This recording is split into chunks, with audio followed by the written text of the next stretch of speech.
Yesterday, I met my fiancée at our wedding venue for our 4-month-out meeting to finalize details. We drove to the venue separately because she was leaving straight from work. Toward the end of the meeting, she let me know that her friend was dropping off a rental car and needed a ride home. She asked if it would be okay, and I agreed, thinking nothing of it since it wasn't far from our home, and I knew her friend well. When I got home, I tried to reach her for the next 3 hours with no response. Around 1:30 a.m., I texted her friend to ask if she had made it home okay, as I was getting worried. My fiancée finally came home and apologized, saying it took longer than expected because she had hung out with her friend for a bit before leaving. No big deal. I just asked her to let me know next time. A few minutes later, her friend got back to me and said, "Sorry, I couldn't make it to the venue. You didn't see your fiancé tonight." This threw me off completely, and I asked her why she would say this, but she said she didn't know. She can't control what her friend says, and then she walked outside. At that point, I was beyond sketchy, and I decided to check her phone records, something I've never done before, but I didn't regret it. I saw that right after she went outside, she called the friend who had texted me, and I also saw an hour-long call with a number I didn't recognize on the way to the venue. I asked her where they went to rent the car, and I got quick and legitimate-sounding answers, but something felt off. I thought maybe I was overreacting, so I decided to sleep on it and ask her again in the morning. When I did, I asked to see the text from her friend asking for the ride, hoping to apologize for questioning her. She refused. Then I asked her about the phone call on the way to the venue, and she claimed it was just a friend she picked up later. I knew she was lying. I said I'd seen the phone records and knew that wasn't true, and she quickly changed her story. Her new excuse was that she had met with a coworker to discuss a patient. I asked, "Why couldn't you do that over phone?" She said, "I needed to show him the techniques in person. His name is Michael." This made no sense to me, but I pushed forward, asking why she didn't just tell me about it. She then claimed I hadn't listened to her enough. She said that if I had listened better, she wouldn't have turned to him. It was surreal.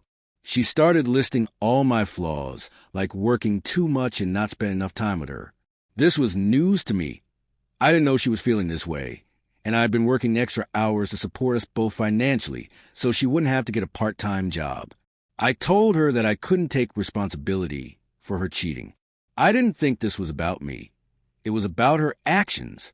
When I asked to see her text with Michael, it took a lot of convincing. But when she finally showed me, they were disturbingly sexual. They were talking about me in degrading terms, and she was saying how she wanted to be with him, and that they were in love.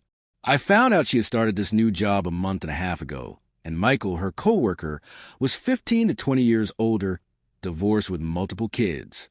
This was all while I had been financially supporting her for the past few months as she got back on her feet. We own a house together, which we bought to have space for her horse.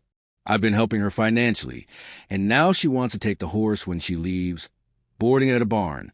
I'm lost, confused, and heartbroken. We were supposed to get married in 4 months, and now everything's falling apart. I've been trying to figure out what to do with the house, and while I can support a loan financially, it's a huge place, almost 3,000 square feet and 5 acres, and it was bought for her horse. In an update, I sat down with her tonight for a 3-hour conversation. She started by telling me what I did wrong in our relationship, focusing on my lack of communication and how I spent too much time working. I didn't disagree with her about any of that. I know I could have been more present, but my reasoning was to support the family financially. I run an e-commerce business and work nonstop to make sure we're okay. I'm always on the clock, and I know I could have done a better job setting boundaries. She said that she never communicated her unhappiness with me, and that she thought I would have gotten upset if she did. But that's not an excuse for cheating. She mentioned how I tried to help her with her financial problems a week or 2 ago, and she took it as me humiliating her. I was just trying to help, but I could have been more sensitive with my approach. She said I've been too focused on money lately, but I was just trying to make sure we have enough for our wedding and bills. She keeps justifying what she did by blaming me, saying that if I had been a better listener, this wouldn't have happened. It really bothers me that she doesn't take responsibility for her actions. She also said that I told too many people too quickly, and we could have resolved this between us. She believes that if I had been a better listener, she wouldn't have needed to talk to someone else. I've had to keep reminding her that I didn't throw this relationship away. She did with her actions. She keeps saying she's surprised I'm willing to throw away 7 years of our relationship, but I keep telling her that I didn't do that. She did. Have finally figured out the extent of the affair. Based on what I read, I believe they started talking a week or two before the incident at the viaduct. I'm not sure if they had met up before outside of work, but this time around, he asked her to meet him at the park to play basketball and talk. She agreed, and they ended up making out. I truly believe it didn't go any further than that at this point, but I am sure it would have soon. She claims he is not her boyfriend. She also took off one night, and I have no idea where she went, assuming either with him or a friend. It's an awkward living situation, but I'm hoping this resolves soon. I do think she wants me back and is hoping we can fix things. I think the main issue was poor communication, which had built up over time. We fell into a routine, living our simple, boring life, while this problem was never discussed and kept growing. She acted out instead of talking to me and lied to my face, talking badly about me behind my back. She can be sneaky, and I don't think I can fully trust her again. It would be the easiest thing to do to go back to her, but I don't think I'd ever truly be happy. Understanding the root of the issue has helped me feel better. If nothing else, it will help me address my own flaws in communication and see things from a different perspective. I started hitting the gym today and plan to keep it up. I also plan on picking up my studies for the CFP designation again. I took the week off work to focus on my mental health. I called the wedding venue and officially canceled the date. We got some money back, but we lost a little unless the date is resold to another couple, which is unlikely. I also spoke with her parents again to keep them informed. They live far away, and I'm sure they're worried sick, so I continue to assure them everything is fine and calm. I also looked into interest rates today and found that I won't be able to find a house comparable to my current mortgage. In fact, I can barely find an apartment for less now. I think my best option is to buy or share the house and have her find an apartment. She seems agreeable to this, and we plan to have an appraiser come out to assess the value and determine if I can afford half the equity. As for how I'm handling this, I don't know if it's the best way, but I think I'm doing okay. I want to know if you think this is the right approach or if I should be doing something differently. A month has passed since everything unfolded, and I owe you all an update. It's been a very busy, emotional, and eventful month. I won't lie. The first few days after everything went down, I was a pathetic mess, begging to get back together. It's embarrassing to admit, but it happened, and it was part of the process of moving on. While in that vulnerable state, I tried everything I could to fix things, but nothing worked. I was told that she had to make a choice between me and him, and she made the right decision, choosing him. That's when I woke up and realized that I had let my self-worth slip away, and I needed to step back and focus on what was best for me. After 7 years of always putting someone else first, it was hard to focus on my own needs, but that's exactly what I've been doing since. I moved our joint savings accounts to my individual checking account. I did the math on what was owed to me and transferred half of the balance back to the joint account for her to take. Since this happened, I've been working out every day, and it's been great for my physical and mental health. It not only improves how I look, but also helps me think more clearly. I've also been doing things for myself, like going suit shopping and spending time with friends and family. The relationship was isolating, and I never did anything for myself before, always focused on providing for my sick other half and animals. I've started seeing a therapist once a week for the first time in my life, and it's been really helpful for working through my emotions and decisions. It's something I'll probably continue to do even after this situation resolves to keep improving myself.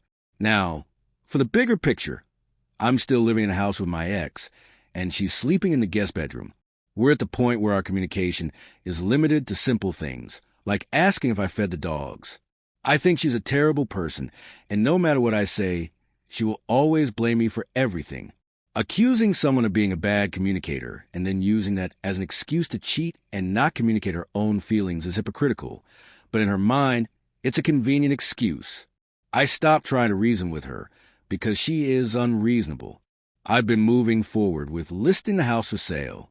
I contacted an agent, and after discussing proposed sale price, she asked that I contact 2 other agents for their opinions.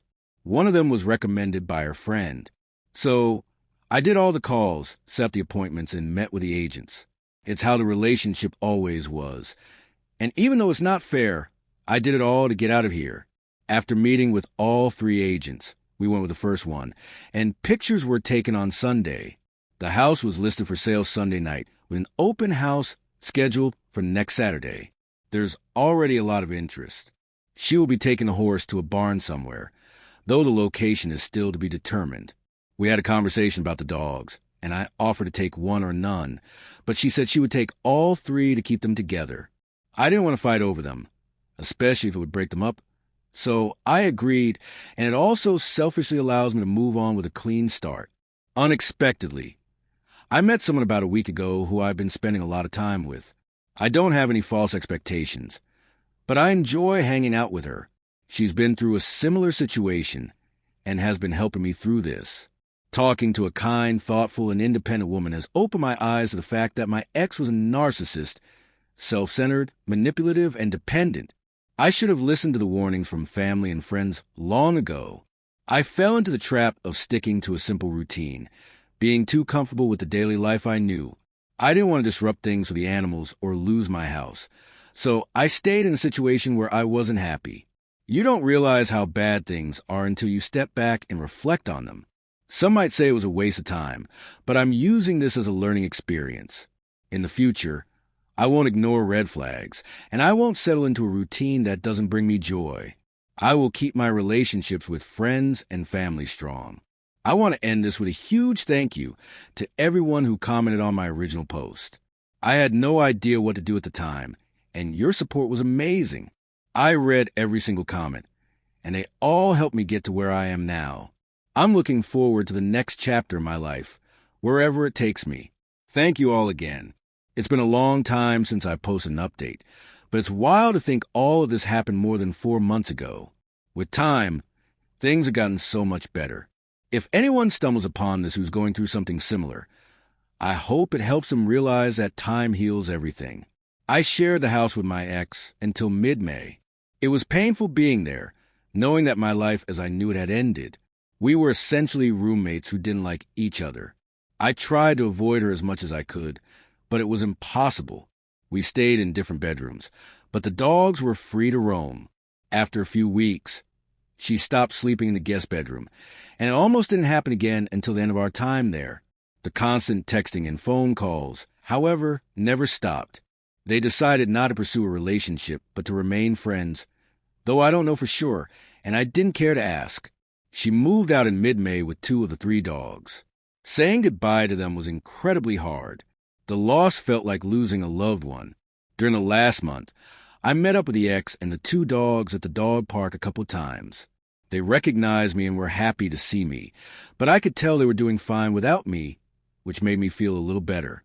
There wasn't much conversation with the ex, just about how the dogs were adjusting. She moved to a rundown house in a rundown area. To put it nicely, there was a yard for the dogs, but it wasn't fenced in. Last I heard, she was working on finishing the fence. In that time, I hit the gym every day and focused hard on my side hustle. I knew life was going to get expensive, and I wanted to be prepared.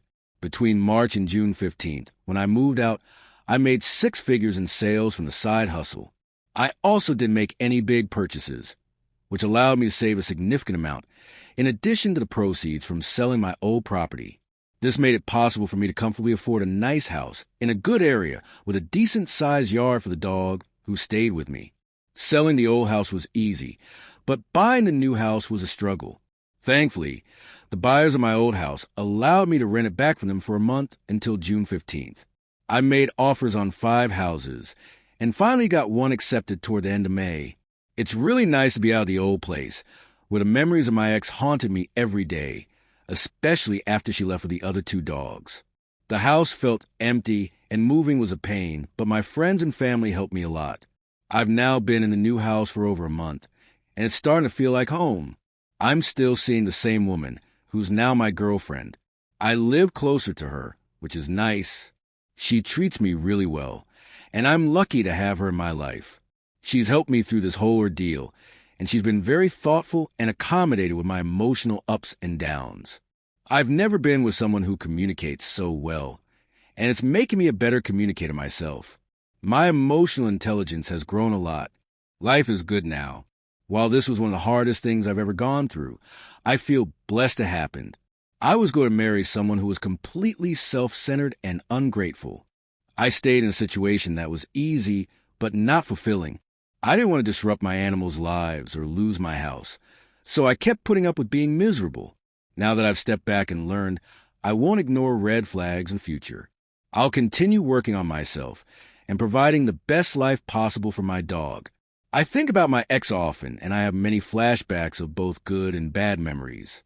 My new therapist has been incredibly helpful in helping me realize I may never get the apology I want from her because she's too proud to admit what she did was wrong. Communication with my ex is very limited now. I don't plan on seeing her or the other two dogs again. I've accepted that this is what's best for everyone.